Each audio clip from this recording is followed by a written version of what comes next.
Good evening बच्चों, welcome to physics मान्या। आज हम आपको हिंदी का एक महत्वपूर्ण अंग रस के बारे में बताने जा रहे हैं। रस सिद्धांत भारतीय काव्य शास्त्र का अति प्राचीन सिद्धांत है। अब हमारे दिमाग में बात ये आएगी कि रस है क्या।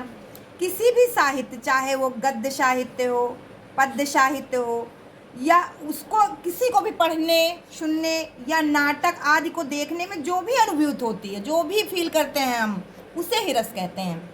अब आगे बढ़ते हुए हम रस के अंगों के बारे में समझते हैं। रस के प्रमुख रूप से 4 अंग माने जाते हैं। नंबर 1 पर आता है आपका स्थायी भाव, नंबर 2 पर आता है विभाव, नंबर 3 पर अनुभाव और संचारी भाव।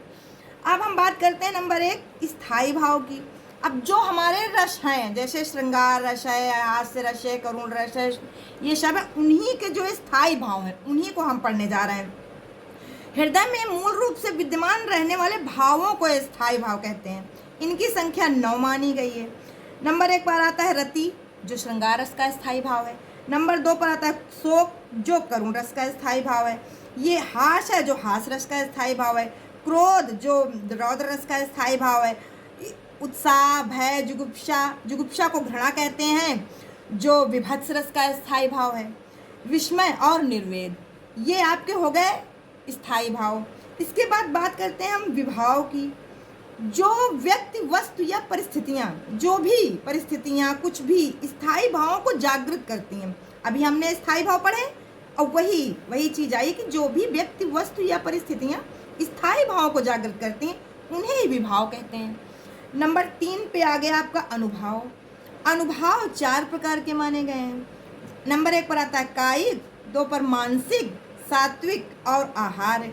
अब हम ये समझेंगे, कायिक जो भी चीज़ हम आपको बोलकर जो भी चीज़ समझते हैं, मानसिक जो भी हम सोचते हैं, ये सात्विक आहार जो भी फील करते हैं, जो भी करते हैं वो अनुभाव में आ जाता है। नंबर 4 पे आ गया आपका संचारी भाव। हृदय में उठने वाले अस्थिर मनोविकारों, जो भी अस्थिर होते हैं, जो मतलब पल भर के लिए होते हैं। जैसे क्रोध आपको आता है, क्या पूरा दिन रहता है? नहीं, बिल्कुल नहीं, थोड़ी देर के लिए आता है। तो हृदय में उठने वाले अस्थिर मनोविकारों को हम संचारी भाव कहते हैं। ठीक है बच्चों, तो अभी तक हम लोग रस के अंगों के बारे में पढ़ रहे थे। अब हम रस के प्रकार के बारे में पढ़ेंगे। रस 9 प्रकार के होते हैं। नंबर 1 पर आता है श्रृंगार रस, नंबर 2 पर हास्य रस, नंबर 3 पर करुण रस, नंबर 4 पर वीर रस, नंबर 5 पर रौद्र रस, नंबर 6 पर भयानक रस, नंबर 7 पर विभत्स रस, नंबर 8 पर अद्भुत रस, नंबर 9 पर शांत रस। ठीक बच्चों, तो अब हमने रस के प्रकार तो पढ़ लिए। अब हम इनके स्थायी भाव, इनको डिटेल से, श्रृंगार रस किसे कहते हैं, श्रृंगार रस का स्थायी भाव क्या है, हास्य रस किसे कहते हैं, हास्य रस का स्थायी भाव क्या है, इन सब के बारे में हम अगले वीडियो में पढ़ेंगे। ठीक है बच्चों, तो नमस्कार। आप चैनल को लाइक करिए, शेयर करिए, सब्सक्राइब करिए एंड थैंक यू।